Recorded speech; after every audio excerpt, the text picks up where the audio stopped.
Sinugod na nga ng mga pulis ang teritoryo nitong si Balahadja at nung makita sila ni Balahadja ay ito ay tumakas. Pero na-corner pa rin siya ng mga pulis.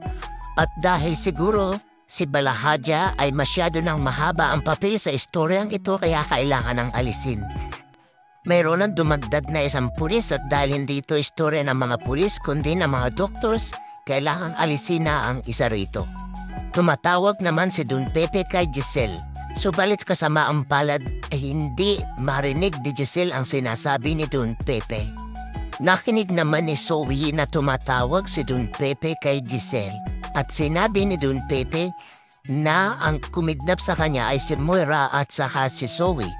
Si Balahadja hindi pa uhuli ng buhay kaya inalok niya ng pera ang mga pulis na ito dahil sabi niya ay marami siyang pera at kaya mabuhay sa perang ito. Sinabi ni Vargas na papayag siya kung sasabihin ni Balahadja kung kasangkot ba si Moira. Hindi umimik si Balahadja, sa halip ito ay nagtangkang lumaban. Bagay na sinamantala ng pulis at siya ay pinaputukan. Tinamaan si Balahadja, bagsak sa kanyang huhay. Katapusan na siguro ng papel dito ni Balahadja kasi may hitsura sa kanya si Dax kaya kailangan ay si Dax ay matira. Samantala si Don Pepe sayang na pagkakataon nakatawag na din nilang bakit ba itong direktor ay hindi pinarinig kay Giselle ang sinasabi ni Don Pepe. Kinumpronta naman ni Zoe ang kanyang lolo kung bakit ito nagsinungaling sa kanya at kung bakit siya tinrive door. Kinuha lang pala ni Don Pepe ang kanyang loob at ito'y nagkunwari na mahal pa rin niya si Zoe dahil gusto niya ngang makatakas. Sinabi ni Lolo Pepe na niluloko nila si RJ. At sinabi rin nito kay Zoe na alam na niya kung sino ang kanyang tunay na ama na walang iba kung hindi itong si Doc Carlos Benitez. Sinabi ni Don Pepe na iisa lang ang anak ni RJ. Yun ay si Annalyn. Kaya itong si Lolo Pepe ay bumaba at gustong tumakas. Nahintakutan naman itong si Zoe kaya hinabol niya itong si Don Pepe. Kinuha ni Zoe ang telepono mula kay Don Pepe at hindi na malayan ni Zoe na natanggal ang kanyang ribbon. Sa pagdaadawan nila ay naituklak nitong si Zoe si Don Pepe at yun na nga si Don Pepe nahulog sa bangin. Nako, kriminal ka na ngayon. Natural may ginawang krimen kaya lilingon-lingon sa paligid at tatakas kapag walang nakita. Subalit tatapwat Zoe, may naiwan kang ebidensya kaya mahuhuli ka pa rin. Umanda ka na.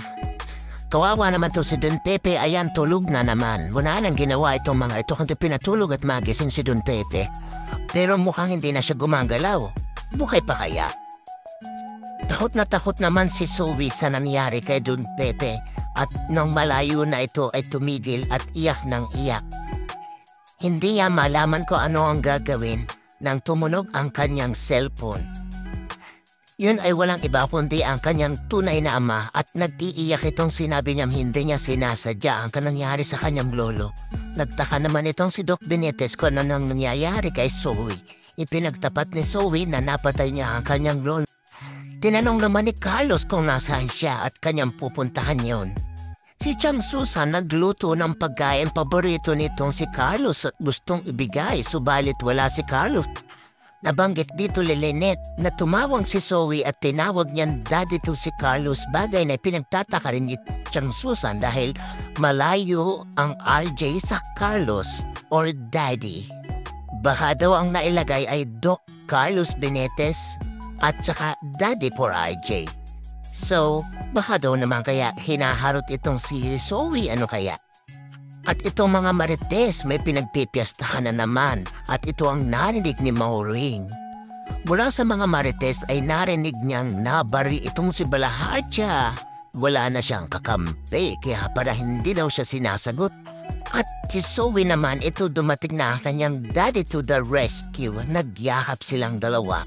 Nakakatuwa itong si Zoe bago pa kinidnap si Don Pepe. Ay galit na galit siya kay Doc Carlos. Ngayon ay magdadi na si kasi kailangan niya ng help. Sinabi ni Zoe dito na alam na ni Don Pepe na ang tunay niyang ama ay walang iba kung hindi siya na nga. Takot na takot si Zoe at sinabi niyang ayaw niyang makulong pero sabi ni Doc Carlos hindi siya makukulong. Ang latest naman na mga marites ay nakaabot na rin dito sa Apex at ito naman ang pinagpipiestahan ng mga doktor doon. Ano ba? Doktor ba kayo? Napatay na nga itong si Balahadja at ang iniisip nila ay kung buhay pa ba si Don Pepe. Si Maureen naman dahil nalaman niyang namatay na nga itong si Balahadja ay tinatawagan niya ang kanyang bibi Moirang walang iba kundi si Zoe. Hindi nito sinasagot ang telepono, yung pala'y umuwi na. At ito ay binutaktakan nitong si Moira, balakatak-tak-tak-tak. Sabi ni Moira kung hindi dahil sa gamit pitikal nitong si Zoe ay hindi makakatakas si Don Pepe. Sa wakas naman ay inamin na ni Zoe na siya nga ang napatakas dito pero ngayon ay natatakot siya kasi nga ay napatay niya to si Don Pepe nahulog sa bangin. Nabigla man itong si Maureen ay parang natuwa na rin siya kasi na ay wala namang susuplong sa kanila. Ibinigay ng mga pulis ang tungkod ni Don Pepe kina Giselle at RJ. Nag-hysterical itong si Giselle dahil na wala ang kanyang papa, iniisip niya kung anong nangyari na dito. Sabi ni Moira, mabuti na nga daw kung patay na nga si Don Pepe kasi nga kung hindi ay sila itong makukulong dahil kakanta itong si Don Pepe. Sinisipan ito si Zoe kasi tinulungan niya pa ito at ginagamit ito lagi ang puso niya. Siyempre kailangan may puso siya at may kaunti siyang bait dahil kung hindi, sa ending na ito ay hindi siya matitira, maaaring makulong siya o mapatay siya. Ikaw na lang kasi ang mawala sa eksena. Napatigil sila Annalyn at si Doc Clendon kasi may pinagkakaguluhan. Bumaba sila at nakiusyoso. Nang makita nila kung sino ang biktima roon ay yung pala ay si Don Pepe. Agad niya itong ipinaalam sa kanyang ama at sa kanyang tita Giselle. Sinabi ni Annalyn na nahulog sa bangin ang kanyang lolo pero sinabi niya na ito ay buhay pa at ito ay dadalhin nila sa East Ridge.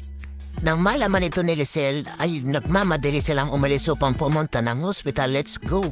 Sa susunod, ipinaalam ni RJ kay Zoe na buhay ang kanyang lolo at nakita na. Ngayong alam na ni Don Pepe na si Carlos ang tunay na ama ni Zoe, tulungan pa kaya ni Carlos na mabuhay itong si Don Pepe? Mailigtas kaya ni Annalyn ang kanyang lolo? Abangan ang susunod na kabanata.